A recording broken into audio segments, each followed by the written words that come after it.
Today on Max Kelly's Vegan Cooking Show, we're going to be making tacos.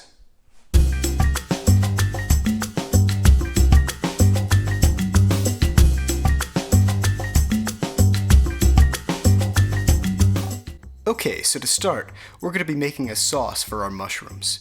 First, we're going to remove the stem and seeds from one ancho and one guajillo chili, then tear them into large pieces and toast them over medium heat in a dry pan for about 3 minutes. Bring some water to a boil while you're waiting, then measure out about a half cup of boiled water, immediately add your chilies and 1 bay leaf, and stir in a half teaspoon of concentrated vegan chicken stock. Make sure the chilies are fully immersed and add a little more water if necessary, then set that aside while we prepare some dry spices. Heat about a tablespoon of olive oil in a small skillet, then add a teaspoon each of ground coriander, black pepper, cumin, and dried oregano, plus a 1/4 teaspoon of cinnamon and 2 teaspoons of ground annatto seed. Give that all a stir, add a little more oil if it looks too dry, and cook until toasty and aromatic while being careful not to let the spices burn. This should take about a minute or two. Immediately transfer the spiced oil to your measuring cup and stir everything together to combine. The chilies need to soak for about 20 minutes to soften completely, so while we're waiting for that, let's dice up a large ripe pineapple. Transfer that to a storage container and keep it in the fridge for now. Then dice about a half a medium sweet onion and crush and roughly chop 2 large cloves of garlic. Now that our chilies have had time to soak, remove the bay leaf and add our chopped onion and garlic. Also add a tablespoon each of brown sugar and apple cider vinegar, 1 chipotle and adobo from a can, and a tablespoon of adobo sauce.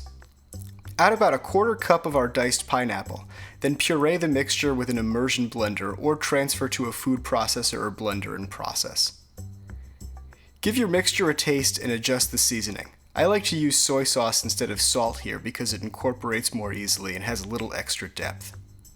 Cover your mixture and put it in the fridge for later. We're also going to make some Pico de Gallo. Start by juicing a lime into a medium mixing bowl, then finely dice about a 1/4 of large red onion and immediately transfer it to the mixing bowl. Add a little kosher salt and stir that all together. Finely mince a jalapeno or serrano pepper and add that to the bowl as well. Unless tomatoes are in season, you're better off using cherry or grape tomatoes than full-size ones. Here I have a pint of grape tomatoes. Cut those in half and cut each half into thirds, then transfer to the mixing bowl. Finally, we have a small bunch of fresh cilantro. Give that a rough chop and add it to the mixing bowl. Stir everything together, give it a taste, and season generously with kosher salt. Cover that up and put it in the fridge. Now let's make some tortillas. You can absolutely use pre-made tortillas here to save time, but unless you can get fresh-made ones at a nearby store, these taste way better and have the added bonus of being way cheaper. Measure out 270 grams or about 2 cups of masa harina, then add about a half teaspoon of kosher salt and an optional teaspoon of olive oil. Stir that together, then pour in 330 grams or about a cup and a half of water.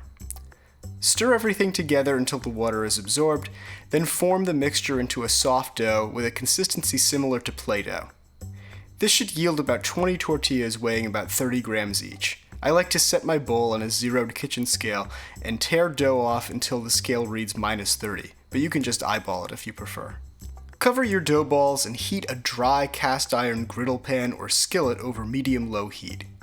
Use a cut-up Ziploc bag to line your tortilla press. Press your balls like so. Well, he is saying balls, and normally that would be pretty cool.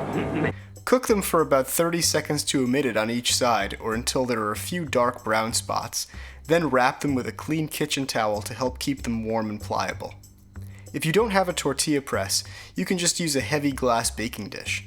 Place your dough ball in the center of the cut Ziploc bag. Press down firmly and evenly until you have a nice circular shape, and cook as usual. Now it's finally time to prepare our filling. Heat a large cast iron skillet over medium-low to medium heat. Add about 6 portobello mushroom caps and sprinkle those with kosher salt to help season them and draw out some of their liquid. When the caps start filling with juices, add about 2 tablespoons of olive oil to the pan and tilt it around to coat everything evenly. When the mushroom caps are close to full, Flip them over to reduce the juices, then flip them back. This helps to concentrate the mushroom flavor and also regulates the temperature of the pan so the tops don't scorch. Repeat several times until the mushroom tops are a nice dark brown, then flip them over one last time and press them with the back of a fork or spatula. The mushrooms should release a lot more liquid. Cook them until most of the liquid has evaporated, then transfer them to a cutting board. Let them cool for a bit, and in the meantime, add all of your sauce to the pan and start reducing it over low heat. Once the mushrooms are cool enough to handle, cut them in half and give them a thin slice, then add the strips back to the pan. Turn the heat up a little and cook until the sauce reduces to a thick paste. Taste your mixture, adjust the seasoning if necessary, and pull off the heat. Now assemble your tacos. Start with a warm tortilla and add a few spoonfuls of your mushrooms, then top with some diced sweet onion, cilantro, pineapple, and pico de gallo. Finish with an optional squeeze of fresh lime and enjoy. I realize the mushrooms are a lot of work and use some uncommon ingredients, so here's a shortcut that will give you some delicious tacos with significantly less time and energy. Start by peeling and dicing a small russet or Yukon Gold potato, then slice up a store-bought link of vegan chorizo sausage and add it to the cast iron skillet over medium heat with about a tablespoon of olive oil. Cook the sausage until browned on both sides, then mash with the tines of a fork to make small crumbles. Cook those for another minute or two, then remove with a slotted spoon and set aside, leaving behind some chorizo-flavored oil. Now add your potatoes and a little extra oil if necessary, and saute until the potatoes are cooked through and brown and crispy on the outside. Mix your chorizo back in, stir it all together, and use this in place of the mushroom filling. If you enjoyed the video, please give it a like, consider subscribing to the channel, and let me know in the comments section if you have any questions or you'd like to see any other specific recipes in the future.